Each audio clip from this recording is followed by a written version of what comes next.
Chapitre 4 Les Vaudois du Piémont. Les ténèbres qui régnèrent sur la terre au cours de la longue période de la suprématie papale ne réussirent pas à éteindre complètement le flambeau de la vérité. Il y eut toujours de vrais croyants, attachés à la foi en Jésus-Christ, seul médiateur entre Dieu et les hommes, prenant les saintes Écritures pour leur unique règle de vie et sanctifiant le vrai jour de repos. Jamais on ne saura ce que le monde doit à ces hommes. Dénoncés comme hérétiques, diffamés, leurs mobiles incriminés, leurs écrits dénigrés, mutilés et prohibés, ils demeurèrent inébranlables et conservèrent la pureté de la foi pour en transmettre de siècle en siècle l'héritage sacré à la postérité. Écrite dans les cieux, l'histoire du peuple de Dieu au cours de cette sombre période n'occupe que peu de place dans les annales humaines. On ne découvre guère l'existence de ces chrétiens que dans les calomnies de leurs persécuteurs. La tactique de Rome a été de supprimer toute trace de divergence avec ses doctrines et ses décrets.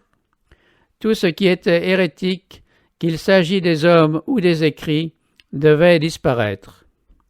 L'expression d'un doute touchant l'autorité des dogmes romains coûtait la vie aux riches comme aux pauvres, aux grands comme aux petits. Rome s'est également efforcée d'effacer le souvenir de ses cruautés envers les dissidents. Les conciles ont condamné aux flammes les livres et les documents qui en contenaient le récit. Avant l'invention de l'imprimerie, les livres étaient peu nombreux et d'un format volumineux. La curie n'a pas eu beaucoup de peine à exécuter son dessein. Aucune église, se trouvant dans les limites de la juridiction de Rome, n'a pu jouir longtemps de la liberté de conscience. Aussitôt qu'elle a été en possession du pouvoir, la papauté s'est empressée de supprimer tout ce qui résistait à son autorité. Aussi, les églises, l'une après l'autre, se soumirent-elles à son sceptre. En Grande-Bretagne, où le christianisme s'était implanté très tôt, la foi des Bretons n'était pas entachée d'apostasie. Sous les empereurs païens, la persécution qui atteignit ces rives lointaines fut le seul don que les premières églises britanniques reçurent de Rome. Un grand nombre de chrétiens, fuyant la persécution qui faisait rage en Angleterre, trouvèrent un refuge en Écosse. Portée de là en Irlande, la vérité fut reçue partout avec joie. Quand les Saxons envahirent l'Angleterre, le paganisme y redevint la religion dominante. Les conquérants, refusant de se laisser instruire par leurs esclaves, les chrétiens durent s'enfuir dans les montagnes et dans les régions sauvages.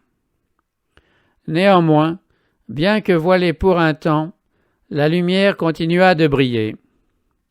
Un siècle plus tard, ces rayons se répandaient de l'Écosse jusqu'aux contrées les plus éloignées.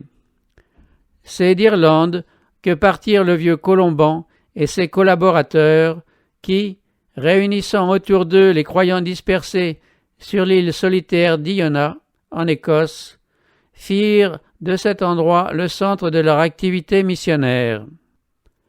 Parmi ces évangélistes se trouvait un observateur du sabbat de l'Éternel qui fit connaître cette vérité autour de lui. De l'école d'Iona sortirent des missionnaires qui se rendirent non seulement en Écosse et en Angleterre, mais en Allemagne, en Suisse et même en Italie. Mais Rome, qui avait les yeux sur l'Angleterre, résolut de la soumettre à son autorité. Au VIe siècle, ses envoyés, ayant entrepris la conversion des Saxons païens, furent accueillis favorablement par ces orgueilleux barbares qui embrassèrent la foi romaine par milliers. Leur œuvre progressant, les messagers du pape et leurs convertis entrèrent en contact avec les chrétiens primitifs qui présentaient avec eux un contraste frappant.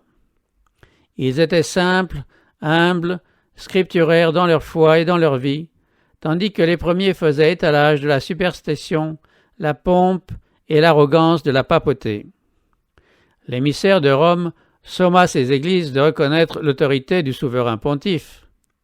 Les Bretons répondirent avec douceur que leur désir était d'aimer tous les hommes, mais que le pape n'ayant pas été institué le chef de l'Église, il ne pouvait lui reconnaître que des droits égaux à ceux de tout disciple du Christ. L'ordre ayant été répété, ces humbles chrétiens, stupéfaits de l'orgueil dont faisaient preuve les représentants de Rome, persistèrent à répondre que Jésus-Christ était leur maître. Alors se manifesta le véritable esprit de la papauté. Le chef de la délégation romaine s'écria « Si vous ne voulez pas recevoir des frères qui vous apportent la paix, vous subirez des ennemis qui vous apporteront la guerre. Si vous ne voulez pas annoncer avec nous aux Saxons le chemin de la vie, vous recevrez de leurs mains le coup de la mort. » Ces menaces n'étaient pas vaines. La violence, l'intrigue et la fraude furent mises en œuvre contre les témoins de la vérité évangélique jusqu'à ce que les églises d'Angleterre fussent détruites ou soumises à l'autorité du pape. Dans d'autres pays, situés en dehors de la juridiction de Rome, vivaient des groupes de chrétiens qui avaient presque complètement échappé à l'apostasie papale. Entourés de païens, ils avaient, au cours des siècles, accepté quelques-unes de leurs erreurs, mais ils continuaient de considérer le Saint-Livre comme leur unique règle de foi et de vie, et restaient fidèles à bon nombre de ses enseignements. Ces chrétiens croyaient à la perpétuité de la loi de Dieu et observaient le repos du 4e commandement. On trouvait des églises de ce type en Afrique centrale et parmi les Arméniens de l'Asie mineure. Les Vaudois du Piémont sont les mieux connus parmi ceux qui résistèrent aux séductions de Rome.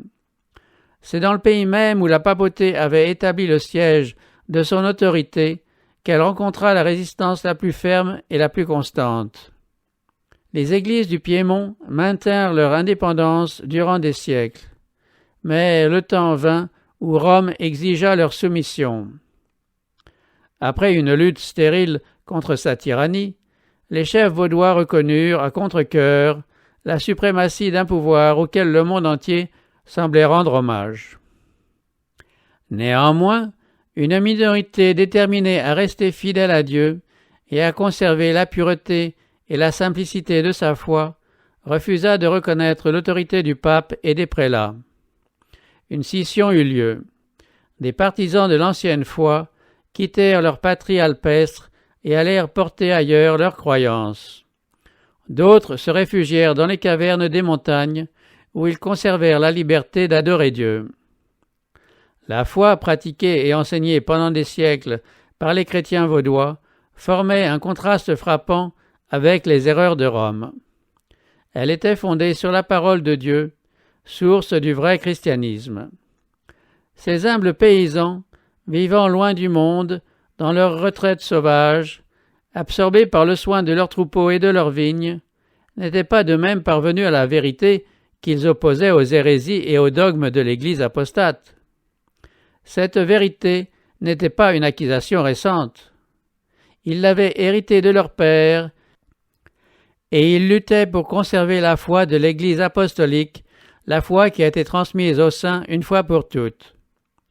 L'Église du désert, et non l'orgueilleuse hiérarchie trônant dans la capitale du monde, constituait la véritable Église du Christ, gardienne de la précieuse vérité confiée au peuple de Dieu pour l'humanité. Quand Rome s'était séparée de la véritable Église, elle avait surtout obéi à sa haine pour le sabbat des Écritures. Conformément à la prophétie, la puissance papale avait jeté la vérité par terre. La loi de Dieu avait été foulée aux pieds et les traditions et coutumes des hommes avaient été élevées à sa place. Les églises qui admettaient l'autorité du pape avaient été de bonne heure contraintes d'honorer le dimanche. Environnés par l'erreur et la superstition, plusieurs enfants de Dieu avaient été si troublés que, tout en observant le sabbat, ils s'étaient abstenus de travailler le dimanche. Mais cela ne satisfaisait pas la papauté. Elle exigeait non seulement que le dimanche fût sanctifié, mais que le samedi fût profané, et elle dénonçait dans les termes les plus violents ceux qui osaient l'honorer. Ce n'est qu'en fuyant pour échapper à l'autorité de la papauté qu'il était possible d'obéir à la loi de Dieu. Les Vaudois du Piémont furent parmi les premiers en Europe à posséder une traduction des Saintes Écritures. Des siècles avant la Réformation, ils avaient une Bible manuscrite en leur propre langue. Mais le fait qu'ils avaient entre les mains le livre de la vérité attira tout particulièrement sur eux la haine de la Babylone apostate de l'Apocalypse. Et ce fut au péril de leur vie qu'ils se dressèrent contre ces falsifications. Sous la pression d'une persécution prolongée, plusieurs, de guerre lasse, finirent par abandonner peu à peu les grands principes de leur foi, tandis que d'autres restèrent fidèlement attachés à la vérité. Pendant des siècles de ténèbres et d'apostasie, conservant leur foi en face de l'opposition la plus féroce, ils refusèrent de reconnaître la suprématie papale, dénoncèrent le culte des images comme une idolâtrie et observèrent le vrai jour de repos. Bien que poursuivis par l'épée des ducs de Savoie et menacés des bûchers de Rome, ils demeurèrent les inflexibles défenseurs de la parole et de la gloire de Dieu. C'est à l'abri des pics altiers de leurs montagnes, asile séculaire des opprimés et des persécutés, que les Vaudois trouvèrent un lieu de refuge et que la lumière de l'Évangile continua de briller au milieu des ténèbres du Moyen Âge. C'est là que pendant 1 millier d'années, ces témoins de la vérité conservèrent la foi primitive. Dieu avait ménagé à son peuple un sanctuaire grandiose qui cadrait parfaitement avec la vérité dont celui-ci avait le dépôt. Aux yeux de ces exilés, leur montagne était un emblème de l'inaltérable justice de Jéhovah. Montrant à leurs enfants la majesté immuable de leur sommet, ils leur parlaient de celui en qui il n'y a ni variation ni ombre de changement, et dont la parole est aussi ferme que les collines éternelles. C'est la main du Tout-Puissant, leur disait-il, qui a planté ces montagnes et qui seul est capable de les ébranler. C'est lui aussi qui a établi sa loi comme base de son gouvernement dans le ciel et sur la terre. Le bras de l'homme peut s'abattre sur son semblable et lui ôter la vie, mais il serait aussi difficile à ce même bras de déraciner les montagnes et de les précipiter dans la mer que de changer un iota ou un trait de la loi de Jéhovah, ou de supprimer la moindre des promesses laissées à ceux qui font sa volonté. Il faut donc que votre attachement à sa loi soit aussi inébranlable que les rochers. Les monts qui entouraient leurs humbles vallées étaient un témoignage permanent de la puissance créatrice de Dieu et une assurance constante de ses soins. Aussi, ces pèlerins apprenaient-ils à aimer les symboles silencieux de la présence de Jéhovah. Ils ne se plaignaient nullement de leur pénible sort, et jamais ils ne se sentaient seuls dans leur sauvage solitude. Ils remerciaient Dieu de leur avoir préparé un asile contre la fureur et la cruauté des hommes, et appréciaient le privilège de pouvoir adorer librement leur Créateur. Souvent poursuivis par leurs ennemis, ils trouvaient une sûre protection dans leurs montagnes. Du haut des rochers inaccessibles, ils faisaient entendre des chants d'action de grâce que les armées de Rome ne pouvaient faire cesser.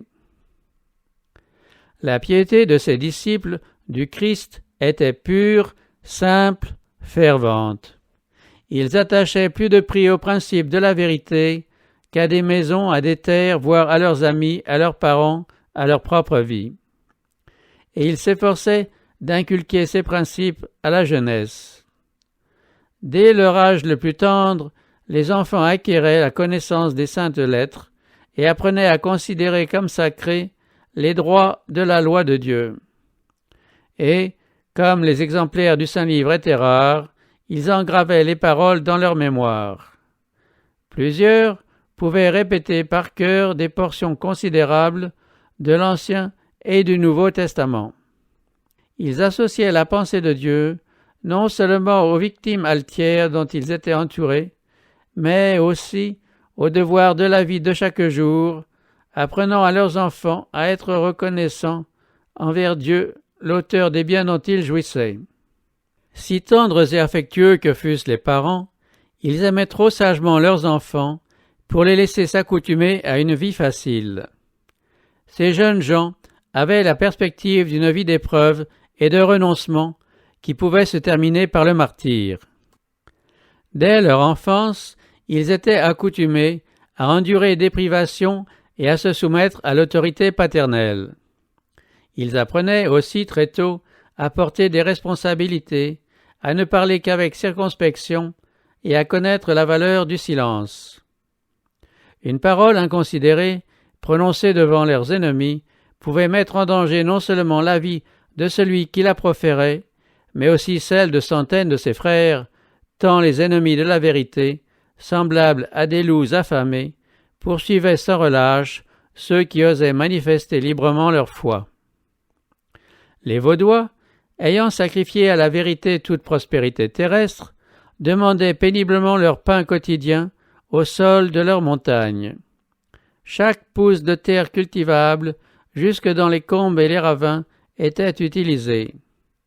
Une vie de stricte économie et de renoncement faisait partie de l'éducation que recevaient les enfants comme unique héritage.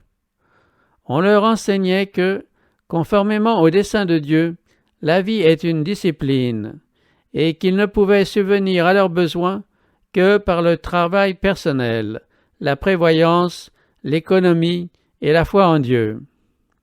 C'était un régime laborieux et pénible, mais sain et convenant à l'homme déchu. L'école voulue de Dieu en vue de son éducation et de son développement moral. Mais, tout en accoutumant la jeunesse au travail et aux privations, on ne négligeait pas sa culture intellectuelle. On lui apprenait que toutes ses facultés appartiennent à Dieu et qu'il lui incombe de les développer en vue de son service. Par leur pureté et leur simplicité, les églises vaudoises rappelaient l'Église des jours apostoliques. Rejetant l'autorité des papes et des prélats, elles ne reconnaissaient comme leur règle suprême et infaillible que le texte des Saintes Écritures. Contrairement aux prêtres de Rome, leurs pasteurs suivaient l'exemple du Maître qui était venu non pour être servi, mais pour servir. Ils paissaient le troupeau de Dieu et le conduisaient au vert pâturage de sa parole. Loin de la pompe et de l'orgueil des hommes, on s'assemblait, non pas dans des temples luxueux ou dans de magnifiques cathédrales, mais à l'ombre des monts, dans quelques combes alpestres, ou encore, en cas de danger, dans quelques cavernes de la montagne, pour y écouter la parole de la vérité. Le pasteur ne se contentait pas de prêcher l'Évangile, il visitait les malades, instruisait les enfants, reprenait les égarés, s'efforçait d'aplanir les différends et de maintenir la concorde et l'amour fraternel. En temps de paix, le barbe, comme on l'appelait, était entretenu par les offrandes volontaires des fidèles. Mais, comme Paul, le faiseur de tentes, il apprenait quelques métiers ou professions pour subvenir le cas échéant à ses propres besoins. Les pasteurs servaient en outre d'instituteurs. Sans négliger les connaissances générales, ils donnaient la première place à la Bible dans leur programme d'études. On y apprenait par cœur les évangiles de saint Matthieu et de saint Jean, ainsi que plusieurs épîtres.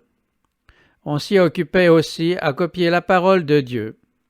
Certains manuscrits contenaient cette parole tout entière, d'autres seulement une partie, à laquelle ceux qui en étaient capables ajoutaient de simples commentaires. C'est ainsi que des trésors de vérité sortaient de l'obscurité dans laquelle les avaient si longtemps maintenus ceux qui cherchaient à s'élever au-dessus de Dieu. Par un travail inlassable, accompli parfois dans de profondes et sombres cavernes et à la lumière des torches, l'Écriture sainte était transcrite, verset par verset, chapitre par chapitre, et la vérité révélée, plus étincelante que l'or le plus pur, brillait d'un éclat accru par les épreuves que ces vaillants ouvriers avaient subies pour elle. Satan avait inspiré à la papauté la pensée d'enfouir la vérité sous les décombres de l'erreur et de la superstition. Au lieu de cela, elle fut, au cours de ces longs siècles de ténèbres, miraculeusement conservée dans son intégrité, portant non pas le sceau de l'homme, mais celui de Dieu. on s'est efforcé d'obscurcir le sens clair et simple de l'Écriture et de la mettre en contradiction avec elle-même. Mais, comme l'arche de Noé sur les flots irrités, la parole de Dieu se rit des orages qui s'acharnent contre elle. Comme une mine dont les riches filons d'or et d'argent se cachent dans les profondeurs de la terre, obligeant tous ceux qui veulent en prendre possession à creuser péniblement, de même les livres saints recèlent des trésors qu'ils ne livrent qu'à ceux qui les recherchent avec ferveur, humilité et prière.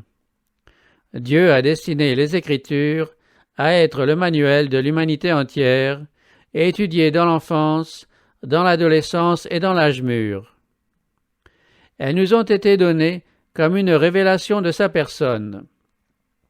Chaque vérité, discernée, jette un jour nouveau sur le caractère de son auteur. L'étude du Saint-Livre est le moyen de nous faire entrer en communion plus intime avec notre Créateur et de nous donner une connaissance plus nette de sa volonté. Elle sert de voie de communication entre Dieu et l'homme. Alors que les Vaudois considéraient la crainte de l'Éternel comme le commencement de la sagesse, ils ne méconnaissaient pas, dans le développement des facultés intellectuelles, l'importance de leur relation avec le monde extérieur, de la connaissance des hommes et de la vie active. Quelques jeunes gens, envoyés de leurs écoles isolées dans des universités de France et d'Italie, trouvaient dans celles-ci un champ d'études et de réflexion plus étendu qu'au sein de leurs Alpes. Ils y entraient en contact avec le vice et s'y trouvaient exposés à des tentations. Les agents de l'adversaire leur tendaient des pièges et leur suggéraient de subtiles hérésies. Mais leur éducation antérieure les avait préparés à sortir victorieusement de l'épreuve. Leurs vêtements étaient confectionnés de façon à recéler leur trésor le plus cher, les précieux manuscrits de l'Écriture, fruits de mois et d'années de labeur. Ils les portaient toujours sur eux et, chaque fois qu'ils pouvaient le faire sans éveiller les soupçons, ils en plaçaient quelques fragments chez ceux dont le cœur leur paraissait s'ouvrir à la vérité divine. Dans les écoles où ils se rendaient, ils ne pouvaient avoir de confidents. Dès leur plus tendre enfance, les jeunes Vaudois étaient instruits à cet effet, et ils avaient conscience de leur mission, dont ils s'acquittaient fidèlement. Aussi, en conséquence, assistait-on, dans ces universités, à des conversions à la vraie foi. Il arrivait même que les principes de la vérité se répandaient dans l'école entière, sans que les enquêtes les plus minutieuses fussent capables de révéler les fauteurs de l'hérésie. L'esprit de Jésus-Christ est un esprit missionnaire. Le premier désir d'un cœur régénéré est d'amener d'autres âmes au Sauveur. Telle était l'aspiration de ces chrétiens. Ils savaient que Dieu ne leur demandait pas seulement de garder intact dans leurs églises le dépôt de la vérité. Ils portaient la responsabilité solennelle d'éclairer ceux qui croupissaient dans les ténèbres. Aussi s'efforçaient-ils, par la puissance de la parole de Dieu, de briser les chaînes que Rome avait forgées. Les pasteurs vaudois étaient appelés à être missionnaires. Tout jeune homme qui aspirait aux fonctions pastorales devait faire ses premières armes en qualité d'évangéliste. Avant de se voir confier la direction d'une église, il devait travailler 3 ans dans quelques champs missionnaires. Cette préparation, qui exigeait un esprit de renoncement et de sacrifice, était une bonne initiation à la vie pastorale, vie hérissée d'épreuves à cette époque. Les jeunes gens, consacrés en vue de ce ministère, avaient pour perspective non la fortune ou la gloire, mais une vie de fatigue et de danger, avec l'éventualité d'un martyre. Comme les disciples envoyés par Jésus, ces missionnaires partaient 2 à 2. Le jeune débutant était généralement accompagné d'un homme d'âge mûr et d'expérience chargé de son éducation. Ses collaborateurs n'étaient pas toujours ensemble, mais ils se rencontraient souvent pour se consulter, pour prier et s'affermir mutuellement dans la foi. Dévoiler leur mission eût été courir au-devant de la défaite. Aussi, ces évangélistes, cachant avec soin leur objet, s'acquittaient de leur mandat sous le manteau protecteur d'un métier ou d'une profession. Généralement, ils se présentaient comme marchands ambulants ou colporteurs. Ils vendaient de la soie, des bijoux et d'autres articles que l'on ne pouvait alors se procurer que dans des centres éloignés. En leur qualité de marchands, ils recevaient un accueil empressé là où ils auraient été repoussés comme missionnaires. Ils demandaient sans cesse à Dieu la sagesse nécessaire pour faire connaître un trésor plus précieux que l'or et les perles, le livre de Dieu, dont ils portaient secrètement sur eux des exemplaires complets ou partiels. Lorsqu'ils en avaient l'occasion, ils attiraient sur ces manuscrits l'attention de leurs clients. Souvent, ils faisaient naître ainsi le désir de les lire, et ils en laissaient joyeusement des fragments aux personnes qui le désiraient. L'activité de ces missionnaires se déployait d'abord dans les plaines et les vallées, avoisinant leurs montagnes, puis elle s'étendait bien au-delà.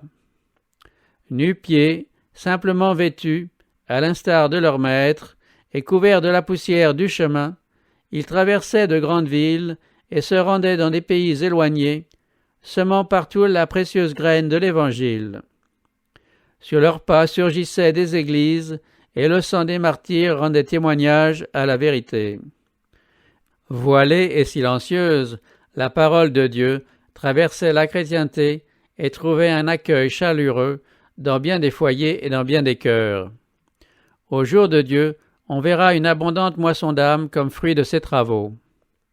Les Vaudois du Piémont trouvaient dans les Écritures non seulement la relation de l'action de Dieu parmi les hommes et la révélation des responsabilités et des devoirs de l'heure présente, mais aussi l'annonce des dangers et des gloires à venir.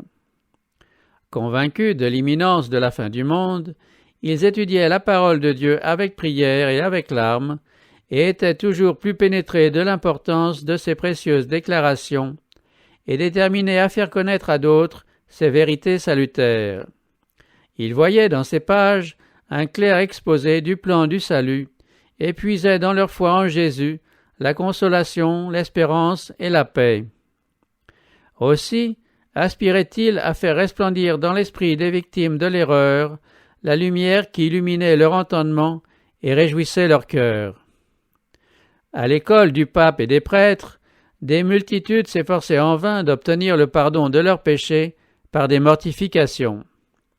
Comme on leur avait appris à chercher la paix de leur âme dans les bonnes œuvres, le sentiment de leurs péchés et la crainte de la colère de Dieu les poussaient à violenter leur corps et leur esprit, sans jamais trouver le moindre soulagement.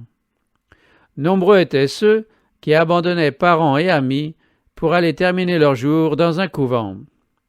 Par des jeûnes répétés, de cruelles flagellations, de longs prosternements sur les dalles de pierre de leurs cellules, par de lointains pèlerinages ou d'humiliantes pénitences allant jusqu'à la torture, des milliers essayaient en vain d'obtenir la paix de l'âme.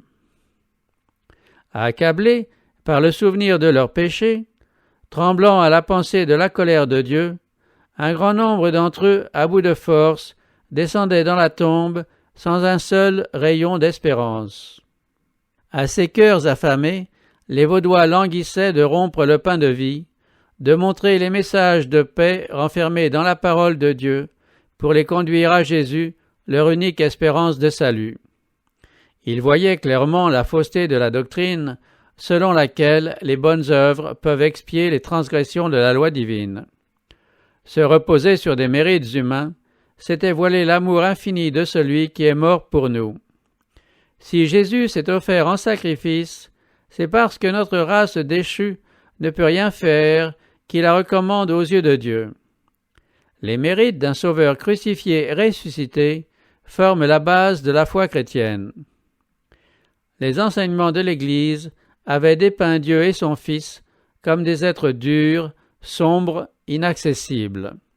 Selon cette doctrine, le Sauveur a si peu de sympathie pour l'être humain que nous sommes réduits à avoir recours à la médiation des prêtres et des saints.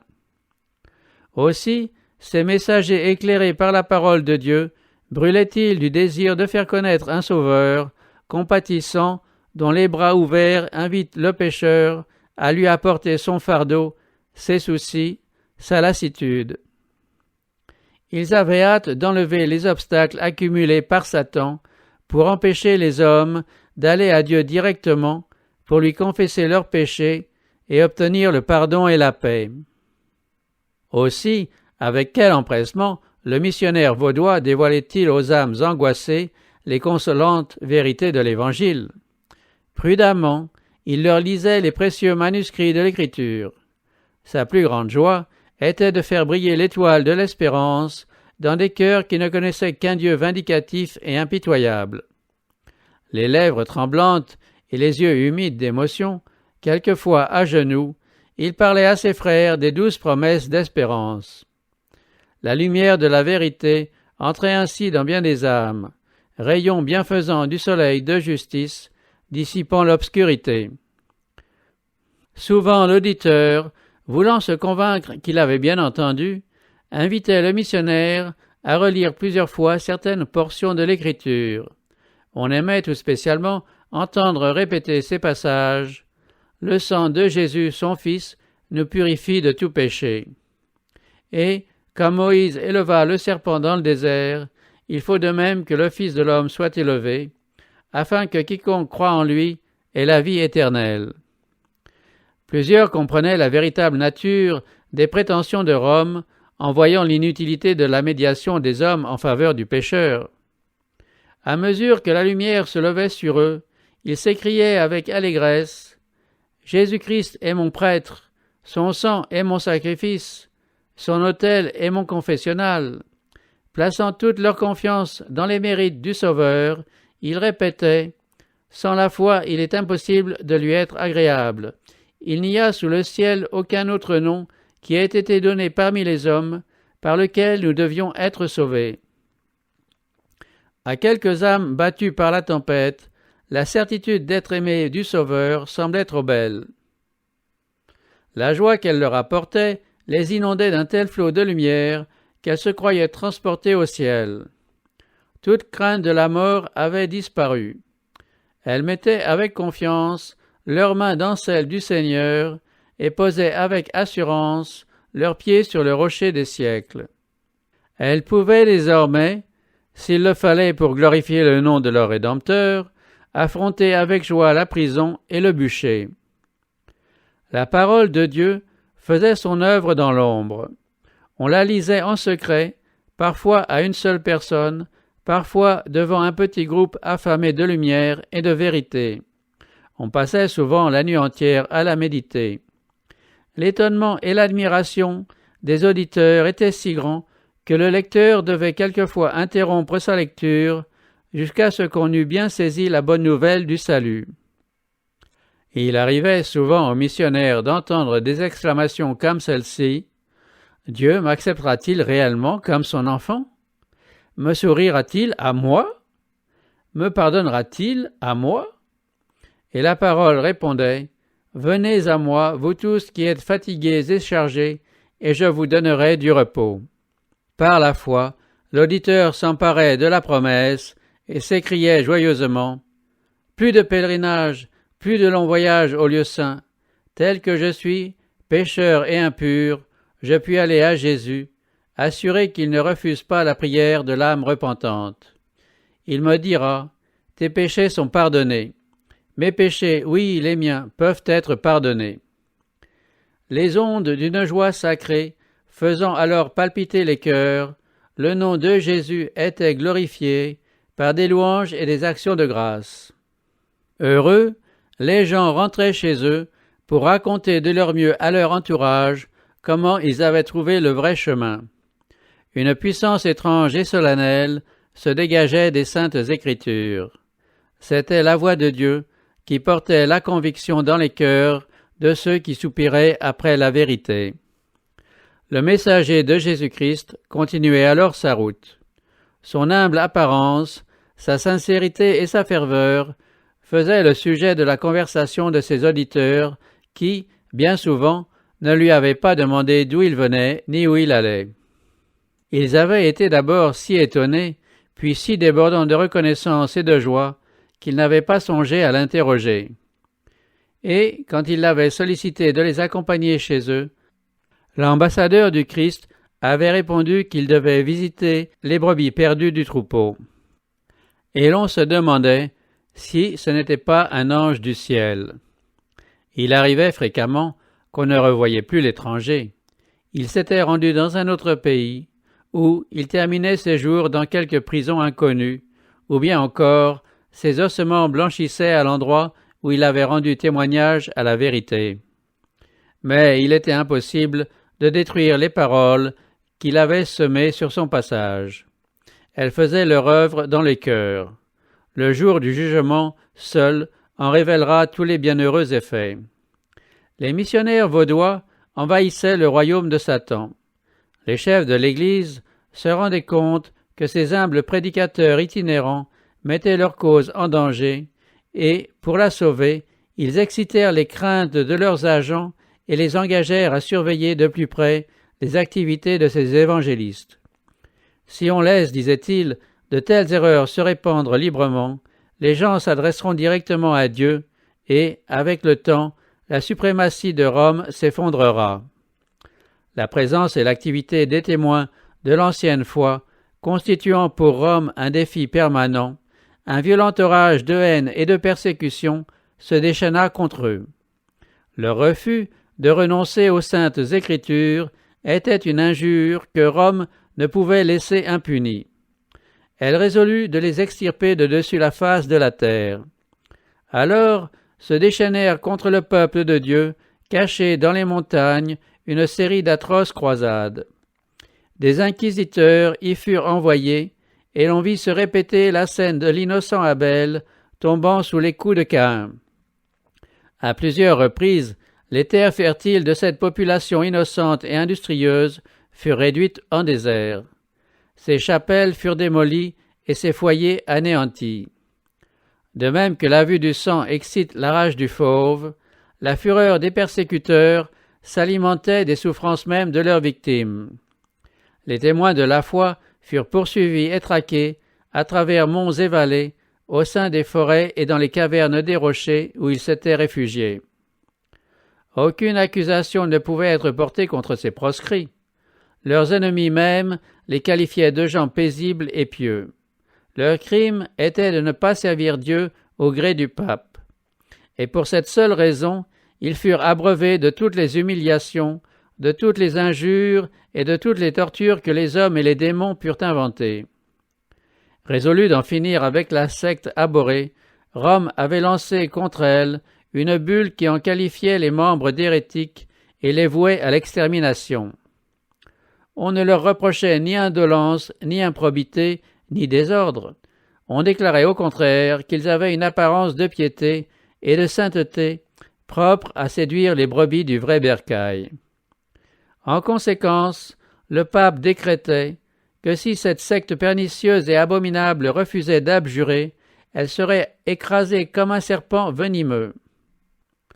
Le hautain pontife ne savait-il pas que ces paroles étaient enregistrées dans les livres du ciel et qu'il devrait en rendre compte au jour du jugement? Toutes les fois que vous avez fait ces choses à l'un de ces plus petits de mes frères, c'est à moi que vous les avez faites. Cette bulle invitait tous les fidèles à prendre part à la croisade contre les hérétiques. Pour encourager chacun à prêter son concours à cette cruelle entreprise, elle absolvait de toute peine ecclésiastique générale ou particulière et dégageait de tout serment ceux qui y participeraient. Elle légitimait le titre de toute propriété illégalement acquise et promettait la rémission de tous leurs péchés à ceux qui réussiraient à tuer un hérétique. Elle annulait tout contrat favorable aux Vaudois, ordonnait à leurs domestiques de les abandonner, défendait de leur rendre le moindre service et autorisait chacun à s'emparer de leurs biens. Ce document révèle clairement l'esprit de son auteur. On y entend non pas la voix du Christ, mais le rugissement du dragon. Refusant de se conformer à la loi de Dieu, les chefs de l'Église érigeaient une morale à leur convenance, morale devant laquelle chacun devait s'incliner, parce que tel était le bon plaisir de Rome. Aussi, les tragédies les plus horribles se déroulèrent-elles. Une hiérarchie corrompue et blasphématoire jouait le rôle que Satan lui avait assigné. Toute miséricorde disparut. L'esprit qui avait fait crucifier le Christ et mourir les apôtres, l'esprit qui poussa Néron à sévir contre les chrétiens de son temps, s'acharnait à anéantir les bien-aimés de Dieu. Les persécutions dont ce peuple pieux fut victime des siècles durant furent supportées avec une patience et une constance qui glorifièrent son Rédempteur. En dépit d'atroces croisades et massacres, les Vaudois continuèrent d'envoyer dans le monde leurs missionnaires pour y répandre le précieux message qu'ils arrosaient de leur sang. Et la semence portait des fruits. C'est ainsi que les Vaudois témoignèrent pour Dieu plusieurs siècles avant la naissance de Luther. Dispersés en plusieurs pays, ils jetèrent les bases d'une réforme qui, commencée au jour de Wycliffe, gagnait en étendue et en profondeur au jour de Luther, et devra se poursuivre jusqu'à la fin des temps. Cette œuvre sera accomplie par des hommes disposés, eux aussi, à tout endurer pour la parole de Dieu et le témoignage de Jésus.